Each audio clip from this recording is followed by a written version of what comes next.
Exercise 6.5, question number 1. A man deposit in bank 10 in the first month, पहले महीने में 10 रुपये, and 15 in the second month, दूसरे महीने में 15 rupees, and 20 in the third month and so on. और तीसरे महीने में 20 और इसी तरह वो बैंक में डिपॉजिट कर रहा है. ठीक है. First, how much he will have deposit in the bank by the 9th month. तो हाउ मच, कितने वो डिपॉजिट करेगा 9th मंथ तक, यानी कि 1 से लेकर 9 मंथ तक वो कितने पेमेंट जो है वो बैंक में डिपॉजिट करेगा, सारी हमने 1 to 9th मंथ तक सारे फाइंड करना है. यानी कि हमने अपने क्वेश्चन में S9 जो है वो 9 टर्म्स का सम जो है वो फाइंड करना है. ठीक है. तो सबसे पहले अपने इस क्वेश्चन को देखें. पहले महीने में वो 10 रुपये, ठीक है, दूसरे में 15, आगे 20 अप टू सो ऑन. तो हमारे पास जो सीक्वेंस बनेगा वो ये होगा. ठीक है. 10, 15, 20 अप टू 9th टर्म आएंगी, क्योंकि वो टोटल 9 महीने बैंक में डिपॉजिट करता रहे. ठीक है. ऐसे 9th टर्म आएंगी. तो इन सारी 9 टर्म्स का जो है वो हमने सम फाइंड करना है. ठीक है. तो सबसे पहली टर्म देखें, A1 हमारे पास फर्स्ट टर्म हमारे पास 10 हो जाएगा. और डिफरेंस, कॉमन डिफरेंस फाइंड करने के लिए हम क्या करेंगे, ये टर्म 15 ले लेते हैं, उससे प्रीवियस टर्म माइनस करेंगे 10. 15 माइनस 10 इज़ 5, तो डी हमारे पास 5 आ जाएगा. और टोटल हमारे पास टर्म्स कितनी है, n क्या है, 9. ठीक है. तो हमने सारा फाइंड करना है, सीरीज़ का सम फाइंड करना है. तो ये हमारे पास फार्मूला आ गया. n की जगह अब यहाँ n की वैल्यू 9/2 और A1 की जगह ये वैल्यू 10 आ जाएगी. और यहाँ n 9 - 1 और d की जगह d की वैल्यू 5.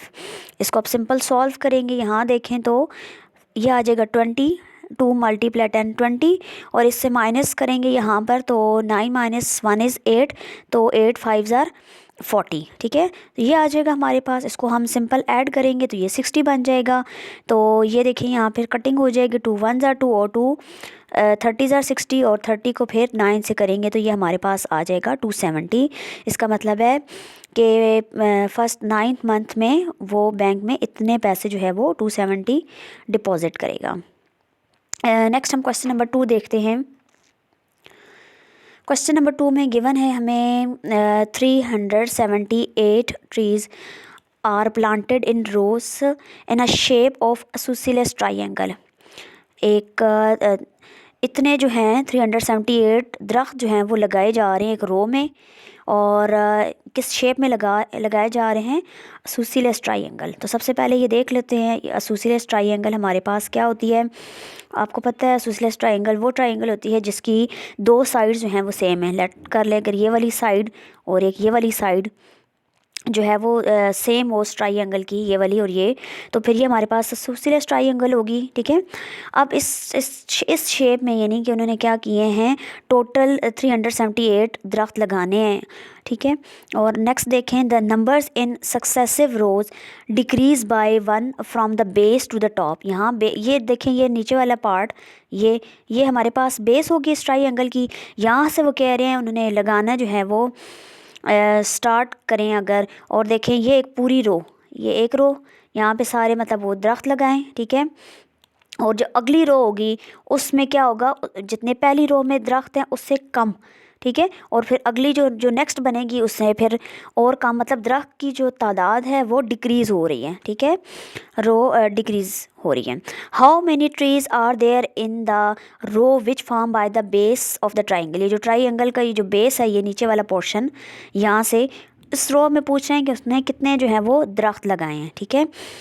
अच्छा, नेक्स्ट देखें तो the sequence of trees from top. अगर हम यहाँ से स्टार्ट करें टॉप से, तो पहले क्या किया होगा उसने, वहाँ एक दरख्त लगाया, फिर ठीक है आगे नेक्स्ट रो में फिर उसने अगर हम नेक्स्ट रो में इसने 2 फिर 3 अप टू सो ऑन, ऐसे ये सारे इसने दरख्त लगाए. ठीक है. Up to so on. तो let n total number of trees in base row. अगर हम ये कह देते हैं कि ये जो नीचे रो है बेस में, अगर उन्होंने वहाँ पर n दरख्त लगाए हैं, यानी कि वो n क्या है वो हमने फाइंड करना है. ठीक है.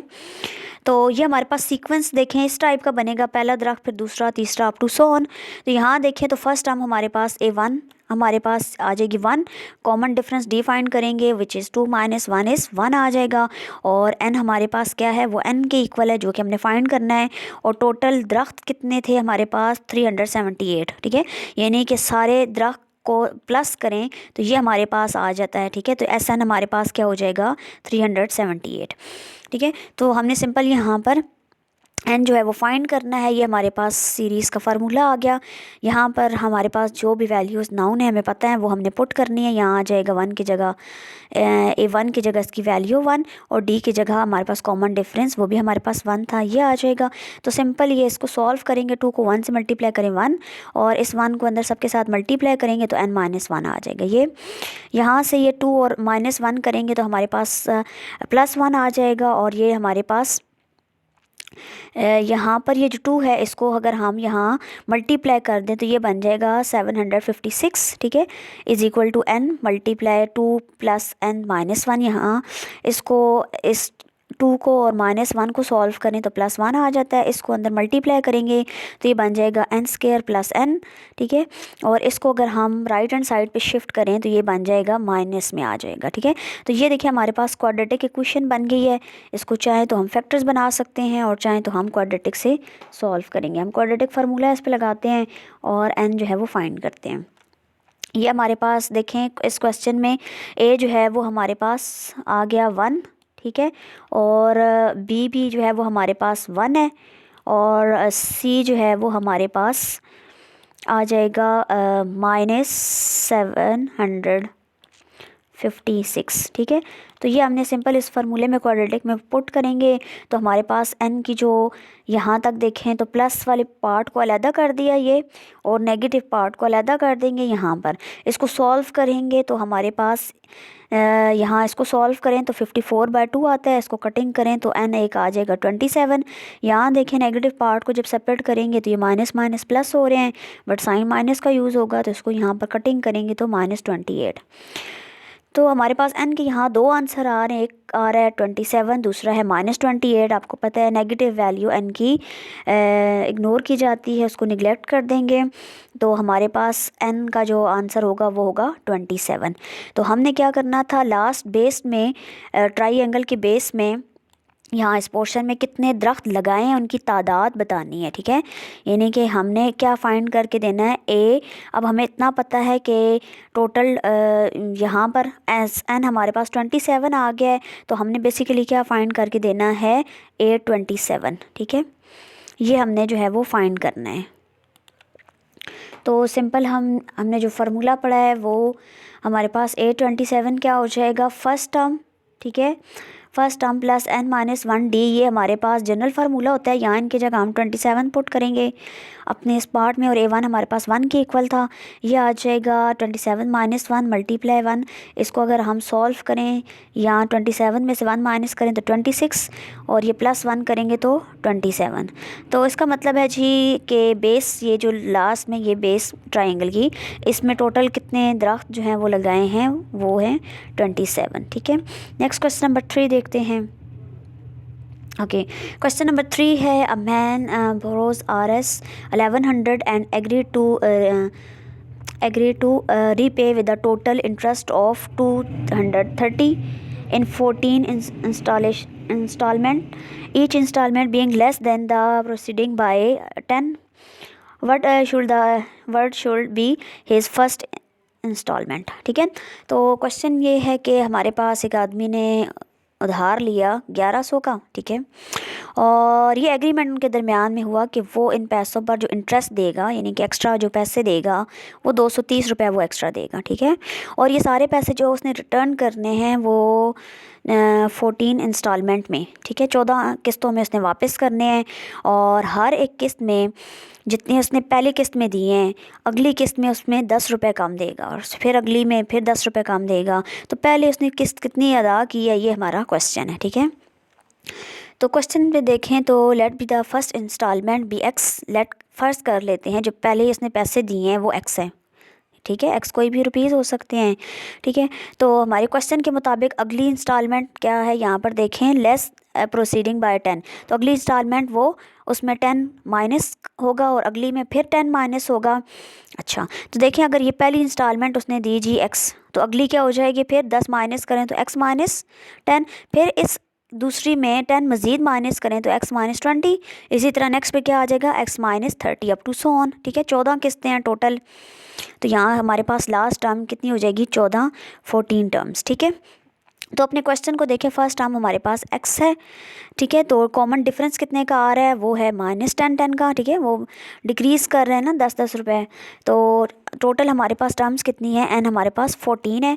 तो उन 14 टर्म में टोटल जो जितना सारे का सम, जितने पैसे उसने देने हैं, रिटर्न करने हैं, यानी कि सीरीज़ का जो सम है वो हमारे पास, अब लिए तो उसने 1100 हैं, बट जो रिटर्न करने हैं उसमें 230 रुपये एक्स्ट्रा भी हैं, तो इनको ऐड कर लेंगे तो सीरीज़ का सम हमारे पास ये आ जाएगा। ठीक है, तो नेक्स्ट हमने फाइंड ये करना है कि x की वैल्यू क्या होगी, यानी कि फ़र्स्ट इंस्टॉलमेंट उसकी क्या है। ये हमारे पास आ गया फार्मूला, यहाँ पर हम पुट करेंगे SN हमारे पास 1330 और n हमारे पास 14 था, और फर्स्ट ये हमने फाइंड करना है, यानी कि फ़र्स्ट जो A1 है वो x के इक्वल था, और n की जगह 14 और d की जगह ये d की वैल्यू आ जाएगी। अब सिंपल इसको हम देखें माइनस करें, यहाँ आ जाएगा 13, और 13 को फिर 10 से मल्टीप्लाई करें तो -130 आ जाएगा। ठीक है, और यहाँ बाहर इसको कटिंग करें तो ये आ जाता है 7। ठीक है, तो ये बन जाएगा हमारे पास।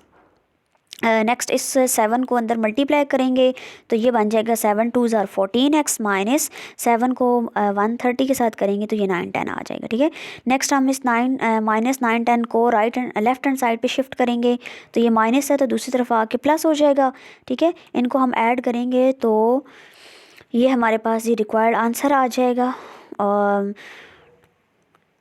2240 इज इक्वल टू 14x। हमने x फाइंड करना है तो 14 को दूसरी साइड पे डिवाइड कर देंगे। ठीक है, तो डिवाइड करने पर ये हमारे पास x आ जाएगा 160, तो मतलब पहली दफ़ा उसने 160 रुपये दिया। ठीक है, नेक्स्ट क्वेश्चन देखते हैं, question number 4। A clock strikes once when its or hand is at 1 और twice when it is at 2 and so on।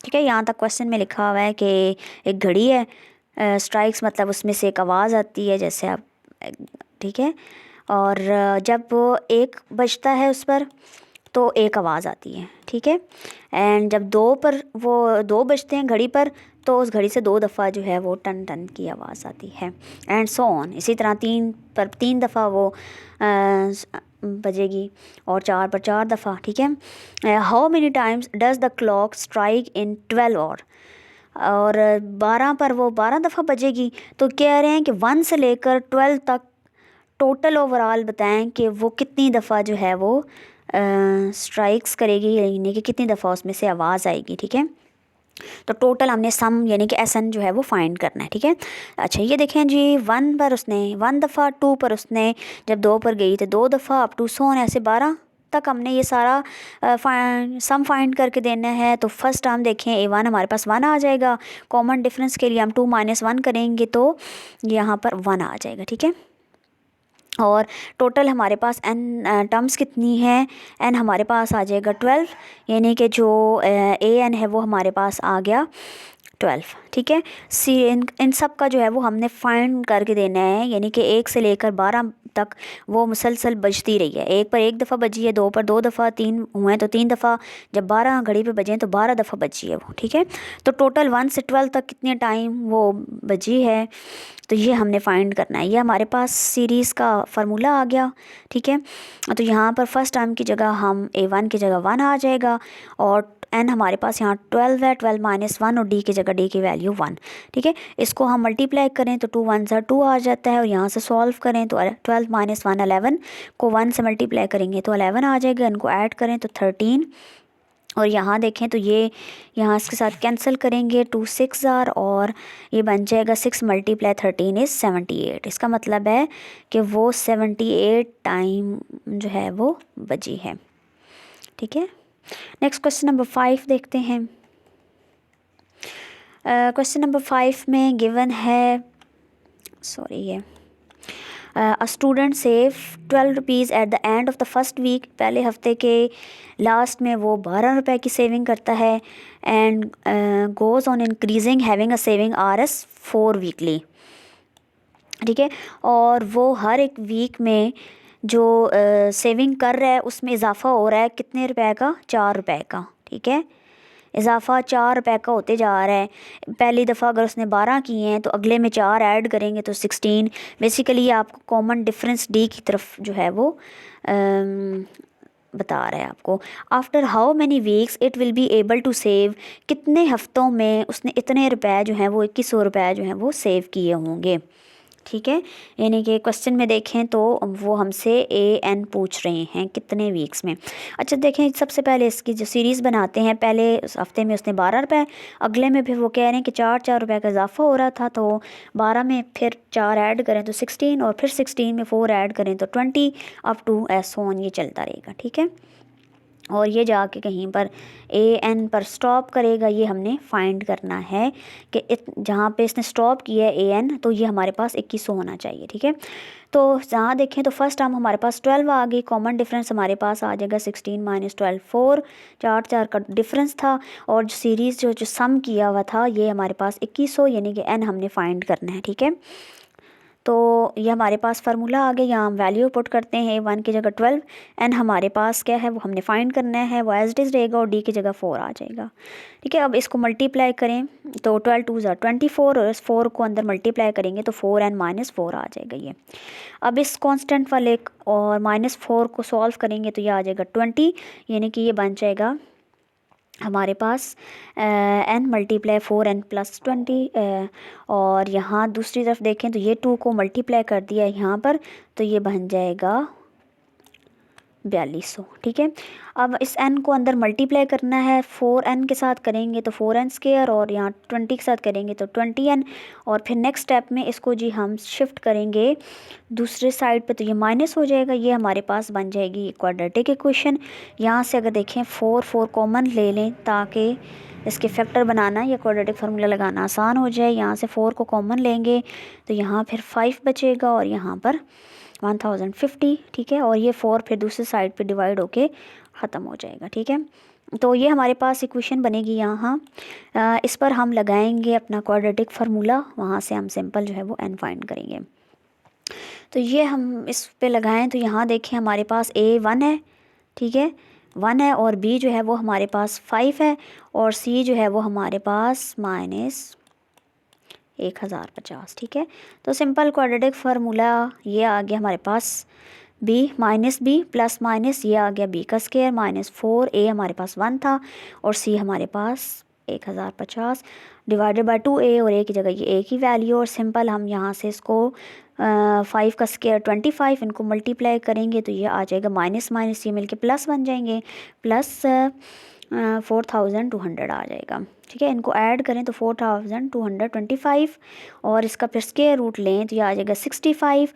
अब प्लस वाले को ये अलग कर देंगे, यहाँ माइनस वाले को अलग कर देंगे, माइनस वाले को देखें तो minus minus plus, but sign minus का यूज़ होगा। ये ऐड करेंगे तो 70/2, और इसको डिवाइड करेंगे तो ये आ जाएगा -35, और यहाँ ऐड देखें तो इसमें प्लस माइनस माइनस ये आ जाएगा 60/2, और इसको डिवाइड करेंगे 30। n की नेगेटिव वैल्यू को तो हम कर लेते हैं नेगलेक्ट, क्योंकि n नेगेटिव नहीं हो सकता, तो n का हमारे पास आंसर पॉजिटिव वाला आ जाएगा 30, ठीक है। तो इसका मतलब है कि हमारे पास ये जो रिक्वायर्ड n आ गया 30, यानी कि 30 हफ्तों में उसने 2100 रुपये जो है वो की सेविंग की है, ठीक है। अच्छा नेक्स्ट क्वेश्चन देखें, question number 5, an object falling from rest, एक कोई भी ऑब्जेक्ट है उसको जो है वो गिराया जा रहा है, फॉल्स 9 मीटर, और स्टॉप वॉच से उसका डिस्टेंस देखा है तो फर्स्ट 1 सेकंड में उसने 9 मीटर का डिस्टेंस जो है वो कवर किया है, अच्छा जी, और 27 meters during the next second, और अगले जो 1 मिनट है उसमें उसने 27 मीटर का डिस्टेंस कवर किया है, और आगे जो है वो 45 मीटर्स का डिस्टेंस, और इसी तरह ये डिस्टेंस जो है वो कवर कर रही है, ठीक है। तो हाउ फार, क्वेश्चन का फर्स्ट पार्ट देखें, how far will it fall during the 5th second, 5 second में उसने कितना जो है मीटर का डिस्टेंस कवर किया होगा वो हमने फाइंड करना है। देखें तो ये हमने A5 जो है वो हमने फाइंड करना है, ठीक है। दूसरे पार्ट में देखें how far it will fall up to the 5th second. तो टोटल कह रहे हैं कि 1 से लेकर 5 तक कितना उसने डिस्टेंस कवर किया है वो भी बताना है। 1 to 5 यानी कि सब का सम करना है। तो हमने क्या बताना है, फाइंड करना है दूसरे पार्ट में S5, ठीक है। तो ये दो चीज़ें जो है हमने क्वेश्चन में फाइंड करनी है। अपने क्वेश्चन की तरफ आएँ तो ये यहाँ से सीक्वेंस बना लेते हैं। पहले 1 सेकंड में उसने इतना किया, अगले सेकंड में फिर 27, 45 नैन अप टू सोन, ठीक है। तो यहाँ पर देखें पहले पार्ट को, यहाँ A1 हमारे पास आ जाएगा 9, कॉमन डिफरेंस देखें तो ये आ जाएगा 27 - 9 विच इज़ इक्वल टू 18। तो ये हमने जी फाइंड करना है, ठीक है। तो A5 का फार्मूला क्या होता है, फर्स्ट टर्म प्लस 4D आ जाएगा, ठीक है। फर्स्ट टर्म हमारे पास 9 है और D हमारे पास 18 है, यहाँ पुट करेंगे तो यहाँ देखें तो 4 × 18 इज़ 72, 72 + 9 इज़ 81। तो फिफ्थ जो है फिफ्थ टर्म आ जाएगी हमारे पास 81। इसका मतलब है कि 5th सेकंड में उस ऑब्जेक्ट ने 81 मीटर का डिस्टेंस जो है वो कवर किया है, ठीक है। आगे जो है वो हमने फाइंड करना था 1 से लेकर 5th सेकंड तक टोटल कितना डिस्टेंस, ठीक है। यानी कि हमने SN फाइंड करना है। तो ये हमारे पास फार्मूला आ गया, A1 हमारे पास वही है 9 और D हमारे पास वही 18 आ जाएगा। टोटल हमारे पास टर्म्स कितनी है, अब 1 से 5th तक करना है तो N हमारे पास 5 आ जाएगा, ठीक है। तो ये हम फार्मूला लिख के यहाँ पर A1 की जगह फर्स्ट टर्म की जगह ये हमारे पास 9 आ जाएगा, N की जगह हमारे पास 5 और D हमारे पास 18 है। तो सिंपल इनको मल्टीप्लाई करें, 9 × 2 = 18 और यहाँ आ जाएगा 5 - 1 4, 4 को 18 के साथ मल्टीप्लाई करें तो 72, इसको ऐड करें तो 90 और यहाँ देखें तो 2 को जब इसके साथ कटिंग करेंगे तो 45 × 5 इज़ 225। तो इसका मतलब है 1 सेकंड से लेकर 5th सेकंड तक उसने टोटल इतना उस ऑब्जेक्ट ने डिस्टेंस जो है वो कवर किया। नेक्स्ट क्वेश्चन नंबर 7 देखते हैं। अच्छा, क्वेश्चन 7 है an investor earn 6000 for years 1980। अच्छा, कोई एक इन्वेस्टर है, इसने 1980 में 6000 रुपये जो है वो अर्न किया, ठीक है। And 12,000 for year 1990 on the same investment, और उतने ही पैसों पर 1990 में 12,000 की जो है वो अर्निंग की उसने। If his earning have increase by the same amount each year, अगर हर साल उसकी अर्निंग जो है वो सेम अमाउंट के साथ बढ़ रही है, how much income he has receive from the investment over the past 11 year. तो टोटल 12 सालों में उसने कितना जो है वो पैसे वसूल किए हैं 12 सालों में टोटल। तो वो हमने निकालना क्या है, S11 निकाल के देना है, ठीक है। तो क्वेश्चन की तरफ आए हमारे पास, देखें पहले दफ़ा उसने कमाया है जी 6000 रुपये, ठीक है। 1980 में उसने 6000, यानी कि फ़र्स्ट टर्म देखें A1 हमारे पास 6 आ गई, और आगे जी 1990 में उसने कमाया है 12,000, ठीक है। तो 1980 से 90 तक का जो गैप है वो 11 हो गया।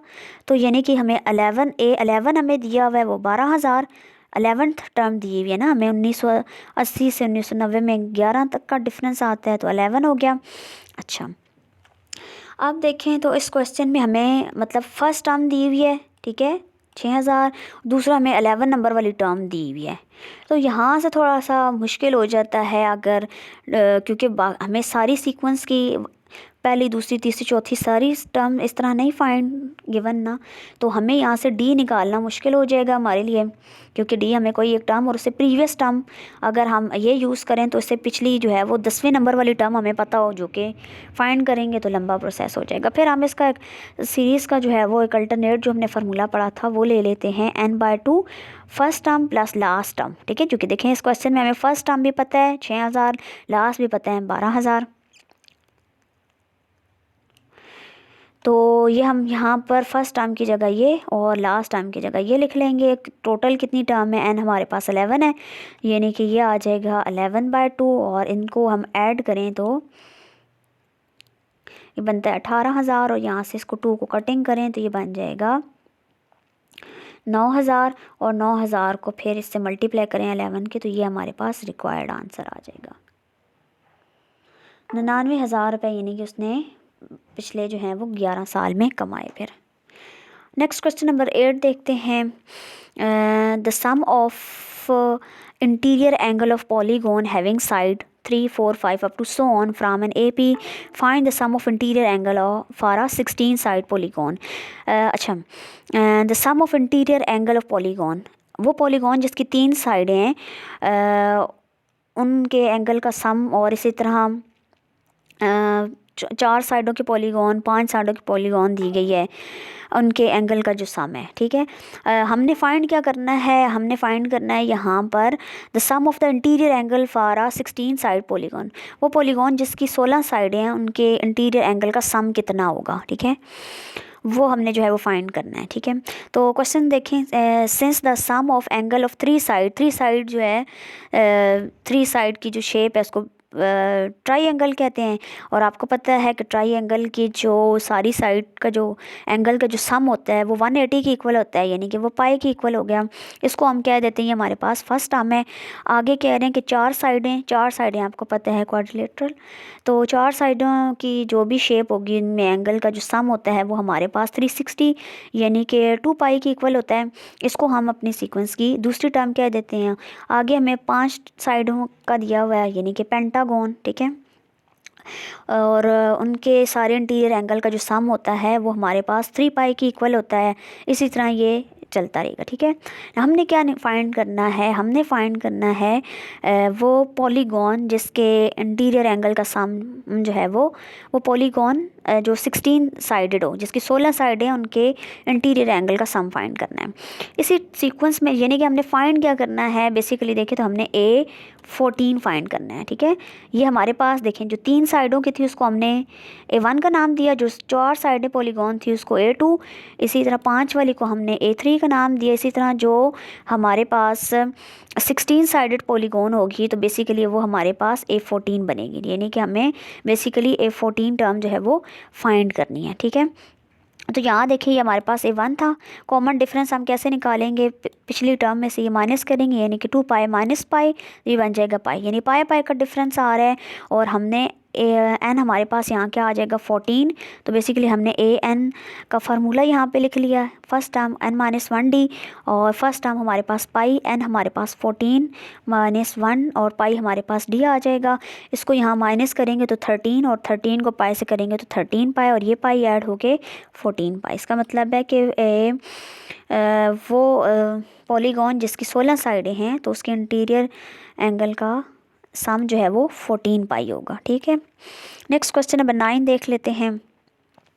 क्वेश्चन नंबर 9 में गिवन है हमें the prize money 60,000 will be distributed among the 8 terms according 8 teams according to their position determined in the match series। अच्छा जी, ये 60,000 रुपये जी इन्होंने डिस्ट्रीब्यूट करना है 8 टीम्स में, 8 टीमों में इन्होंने डिस्ट्रीब्यूट करना है। ठीक है, the award increase by the same amount for each higher position, तो जिसकी जितनी ज़्यादा हायर पोजीशन होगी उतना ही जो है वो उसको अवार्ड ज़्यादा दिया जाएगा। If the last place team is given, अगर आखिरी जो टीम है जिसकी सबसे कम पोजीशन आई है अगर उसको 4,000 रुपये मिले हैं, how much will be award in the first place position, जिसकी फ़र्स्ट पोजीशन आई है फिर उसको कितना दिया होगा जी, ये हमारा क्वेश्चन है। ठीक है, तो क्वेश्चन की तरफ आए, यानी कि हमने क्या फ़ाइंड करना है, वो टीम फाइंड करनी है, उसको मतलब कितनी नंबर है, कितने पैसे दिए हुए हैं, यानी कि AN हमने फाइंड करना है। ठीक है, लेट अगर हम A1 कह देते हैं denote the prize money for the last position, आखिरी हमें दिया हुआ है। ठीक है, 4,000 रुपये दिए हैं, तो कह दे हम यहाँ फ़र्ज़ कर लेते हैं कि A1 हम कह देते हैं इसको 4,000 को। ठीक है, यानी कि आखिरी जिसको ये अमाउंट मिली है लास्ट पोजीशन पर, ये हो गया A1 = 4। टोटल जो पैसे देने हैं वो ये 60,000 हैं, यानी कि SN सीरीज़ का सम वो हमारे पास 60 आ जाएगा। एन हमारे पास नंबर्स चेक करें तो टोटल हमारे पास 8 टीम्स हैं, तो एन हमारे पास आ जाएगा 8, तो ये हमने फाइंड करना है। ठीक है, तो देखिए हमें यहाँ पर हमने ये फार्मूला यूज़ कर लिया, कॉमन डिफरेंस हमारे पास नहीं था तो हम अल्टरनेट ये वाला फार्मूला यूज़ कर लेते हैं। n/2 first term plus last term, ये हमने लास्ट फाइंड करनी है तो ये आ जाएगा SN की जगह इसकी वैल्यू आ गई, n हमारे पास 8, वो आ जाएगा 8/2 और फर्स्ट टर्म हमारे पास ये आ जाएगी 4000 प्लस AN। तो इसको आगे से सॉल्व करेंगे, इस कटिंग करेंगे तो 4 आ जाएगा और इसको आगे हम अंदर सब वैल्यूज़ के साथ मल्टीप्लाई करेंगे। अच्छा, तो ये देखिए यहाँ पर इसको मल्टीप्लाई करें तो ये आ जाता है 16 प्लस 4AN, ठीक है। और इसको हम लेफ़्ट हैंड साइड पे शिफ्ट करें तो ये माइनस हो जाएगा, 60,000 में से 16 माइनस करें तो ये आ गया 40,000। हाँ, और ये 4 को फिर दूसरी साइड पे डिवाइड करेंगे तो यहाँ ये कटिंग होकर आ जाएगा 11,000, यानी कि जिसकी फ़र्स्ट पोजीशन आई है उसको इनाम मिला है 11,000 का। ठीक हो गया। नेक्स्ट हम अपना लास्ट क्वेश्चन देखते हैं। An equilateral triangular base is filled by placing 8 balls in first row। पहली रो में जी 8 बॉल्स रखी हैं। एक ट्राइंगल शेप है हमारे पास, क्वाड्रिलेटर ट्राइंगुलर, ठीक है। और 7 balls in the second row, दूसरी रो में जी 7 बॉलें एडजस्ट की हैं और सोन इसी तरह, मतलब थर्ड रो में फिर 6 बॉल इसी तरह ये चल रहा है, ठीक है। Ball in the last row and 1 ball in the last row. और दूसरी बात है कि जो आखिरी रो थी उसमें सिर्फ एक ही बॉल रखी है। तो after the base layer second layer is form by placing 7 balls in the first row, 6 balls in the second row and so on with 1 ball in the last row, ठीक है। अच्छा, कंटिन्यू दिस प्रोसेस, इसी तरह balls को adjust करते गए हैं। अब देखें यहाँ पर एंड दोबारा से देखें, ये जो पहली हमारे पास बेस में जो ट्राइंगल की बेस में यहाँ ये वाले पार्ट पे, ठीक है, 8 balls in the first row. इसमें जो हमारे पास फर्स्ट रो थी उसमें 8 बॉल्स रखी हैं, 7 ball in the second row and up to so on, मतलब 7 बॉल। और लास्ट में जो हमारे पास थी उसमें 1 बॉल रखी है। तो हमारे पास balls in the first row में कितनी बॉल्स रखी हैं, पहले 8 फिर 7, ये हमारे पास इसी तरह 1 आ जाएगा।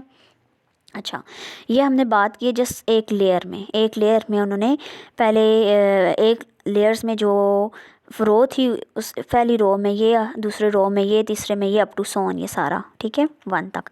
तो ये हमारे पास एक बन गई है सीरीज़। इसका हम यहाँ पर जो है वो फाइंड कर देते हैं सम, यानी कि यहाँ से यहाँ तक इस पूरी एक लेयर में टोटल कितनी बॉल्स आई हैं। तो हमने फार्मूला पढ़ा हुआ है, ये हमारे पास n हमारे पास 8 है, 8/2 और फर्स्ट टर्म देखें ये हमारे पास 8 है और जो कॉमन डिफरेंस है वो हमारे पास कितने का आ रहा है, 1 -1 का। देखें ना, पहले हमने 8 रखा, आगे हमने 7 रखा, तो डिफरेंस कितने का आ रहा है, -1 का, ठीक है। ये -1 आ जाएगा। n हमारे पास 8 था, फर्स्ट टर्म 8 है, इनको हम सॉल्व करेंगे तो 2 8 ज़र 16, यहाँ से 8 में से 1 माइनस करें 7 और 7 को फिर 1 से मल्टीप्लाई करें तो ये आ जाएगा यहाँ पर माइनस प्लस माइनस होके -7। इसको सॉल्व करेंगे और 4 से मल्टीप्लाई करें तो ये आ जाएगा हमारे पास 36, यानी कि फ़र्स्ट लेयर में उन टोटल कितनी बॉल्स रखी हैं, 36। अब सेकंड लेयर इसके बाद देखें स्टार्ट हो जाती है। तो सेकंड लेयर्स में उन्होंने 7 बॉलें रखी हैं, ठीक है। 7 बॉलें जो है वो ऐसे रखी हैं कि पहले ये 7 फिर 6 फिर 5 अप टू सोन, ऐसे करते करते लास्ट में 1 बॉल, ठीक है। अब ये जो सेकेंड रो है, सेकेंड लेयर है, इसमें देखते हैं जी टोटल उन्होंने कितनी बॉल्स रखी हैं। तो हम कर लेते हैं यहाँ सीरीज़ का फार्मूला यूज़ कर लेते हैं। इधर देखें तो फर्स्ट टर्म जो है वो हमारे पास A1 आ गया, 7 कॉमन डिफरेंस देखें तो हमारे पास D जो है वो आ रहा है जी -1 का, ठीक है, ऐसा ही ना, क्योंकि पहले उन्होंने 7 आगे -6, ठीक है, तो कितने का डिफरेंस आया, -1 का। ये जी हमने फार्मूले में, और टोटल n हमारे पास क्या है 7, ठीक है। तो 7 बॉल्स थी और ये आ जाएगा 7/2 और फिर इस फर्स्ट टर्म की जगह 7 पुट करेंगे, ठीक है, और ये n-1 आ जाएगा ये वाला, और d की जगह ये हमारे पास -1। अब इसको सिंपल सॉल्व कर लेंगे। 7/2 इसको मल्टीप्लाई करें तो 2 7 ज़र 14 और इसको माइनस करें, 7 - 1 16 और 16 को फिर -1 से करेंगे, 7 - 1 इज़ 6 और 6 को फिर -1 से करें तो -6 ये आ जाएगा और 14 - 6 इज़ 8। तो यहाँ से इसकी कटिंग करें तो ये आ जाता है 4 और 7 × 4 = 28। तो मतलब दूसरी लेयर में उन्होंने इतनी बॉल्स रखी हैं, ठीक है। अब नेक्स्ट देखें तो balls in the third layer में उन्होंने टोटल 6 बॉल रखी हैं। ये इसका पैटर्न आ गया। और सेम यही काम हम सीरीज़ का सम यूज़ करके भी कर सकते हैं, या चाहें तो आप यहाँ से सिंपल इनको प्लस भी कर लें, ठीक है।